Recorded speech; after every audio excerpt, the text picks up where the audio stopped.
বিশ্বকাপ খেলা দেখার জন্য সেরা 3টি অ্যাপসের সাথে আজকে পরিচয় করে দেব, যেই 3টি অ্যাপসের মধ্যে আপনারা বিশ্বকাপের সকল খেলা উপভোগ করতে পারবেন এবং কোনো প্রকার ঝামেলা ছাড়াই এবং নেটওয়ার্ক ইরোর ছাড়াই আপনারা দেখতে পারবেন এবং ক্লিয়ারলি দেখতে পারবেন।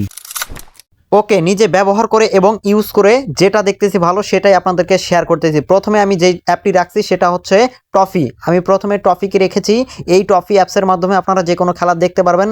এবং আমি দ্বিতীয়তে যেই অ্যাপটি রাখছি সেটা হচ্ছে টি স্পোর্ট। টি স্পোর্টের মাধ্যমে আপনারা চাইলে যে কোনো খেলা উপভোগ করতে পারবেন এবং বিশ্বকাপ। এবং তৃতীয়তে যে অ্যাপটি রাখছি সেটা হচ্ছে বায়োস্কোপ। এই অ্যাপসের মাধ্যমে চাইলে আপনারা খেলাটি উপভোগ করতে পারবেন। সো এটাও কিন্তু একটা জনপ্রিয় বর্তমানে অ্যাপস বলা চলে। সো আপনার এই 3টি অ্যাপসের মাধ্যমে কিন্তু চাইলে আপনারা ফুটবল বিশ্বকাপ উপভোগ করতে পারবেন এবং এটি হচ্ছে বাংলাদেশের বর্তমানে লিগ্যাল উপায়। আপনারা অন্য কোনো উপায়ে অবলম্বন করবেন না, অবৈধভাবে কেউ খেলা দেখবেন না, তাহলে কিন্তু আপনার নিজেরই ক্ষতি হতে পারে। এই অ্যাপসগুলোতে কিভাবে আপনারা খেলা দেখবেন তার জন্য কিন্তু হিউজ পরিমাণে ইউটিউবে টিউটোরিয়াল দেওয়া আছে, সেখান থেকে দেখে নেবেন। ধন্যবাদ।